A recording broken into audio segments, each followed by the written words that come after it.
আমরা দেখছি কওমি ভাইয়েরা একে অপরের উপর মরণাস্ত্র নিয়ে ঝাঁপিয়ে পড়েছে। অন্তত ৪ জন মৃত্যুবরণ করেছে, শতাধিক মানুষ আহত হয়েছে। আচ্ছা, আপনি এটাকে কি হিসেবে দেখছেন? আমি দেখছি এটাকে প্রতিশোধ হিসেবে। হ্যাঁ, আপনি ঠিকই শুনেছেন, এটা প্রতিশোধ হিসেবে। তবে এটা কিসের প্রতিশোধ? কে বানিয়েছে এই প্রতিশোধ? এই মেসেজটুকু জানানোর জন্যই মূলত আপনাদের সামনে আসা।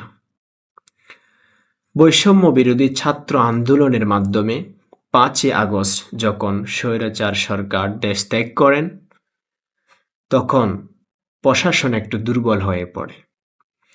এই সুযোগে আজকের এই তৌহিদি জনতারা ঐক্যবদ্ধ হয়ে মাজারে হামলা করে, মসজিদে হামলা করে, মসজিদে আগুন ধরিয়ে দেয়, দরবারে লুটপাট চালায়। কিন্তু তারা ঐক্যবদ্ধভাবে কাজটা করেছিল। সেদিন যদি সুন্নি মুসলমানরা সেটা প্রতিহত করতে গিয়ে পাল্টা আক্রমণ করত, সেদিন হয়তো বাংলাদেশ আরও একটি সিরিয়া। শুরু হয়ে যেত গৃহযুদ্ধ, রক্তারক্তি। কিন্তু সুন্নিরা তো রক্তারক্তিতে বিশ্বাসী নয়, হামলা মামলায় বিশ্বাসী নয়। সেদিন তারা চোখের অশ্রুকে সাক্ষী রেখে আল্লাহর দরবারে বিচার চেয়েছিল। আল্লাহ ছাড় দেন, কিন্তু ছেড়ে দেয় না।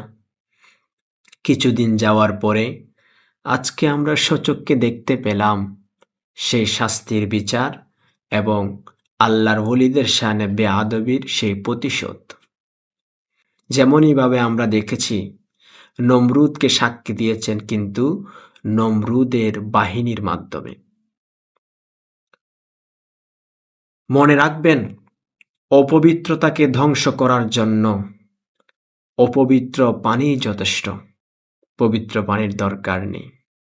সুতরাং সতর্ক, যারা আজকে আল্লাহর ওলিদের শানে বেয়াদবি করাকে তুচ্ছ মনে করে অথবা সওয়াব মনে করে ঝাঁপিয়ে পড়ছেন। হ্যাঁ, ঠিক আছে, আপনি আল্লাহর ওলিকে পছন্দ করেন না, আমি একজন আল্লাহর ওলিকে পছন্দ করি না, আমি যাব না। আমি একজন ব্যক্তিকে পছন্দ করি না, তার সাথে আমি কথা বলবো না, তাই বলে তো আমি তার উপর হামলা করতে পারি না। যাই হোক, কথা আর বেশি নয়, তবে উত্তরটুকু আপনারা পেয়ে গেছেন। উত্তর কি হতে পারে? কিসের শাস্তি, কিসের প্রতিশোধ নেওয়া হচ্ছে? আবারও দেখা হবে মনের আবেগকে বিবেকের পাল্লায় তুলে আপনাদের সাথে কথা বলতে। সে পর্যন্ত ভালো ও সুস্থ থাকুন। আসসালামু আলাইকুম।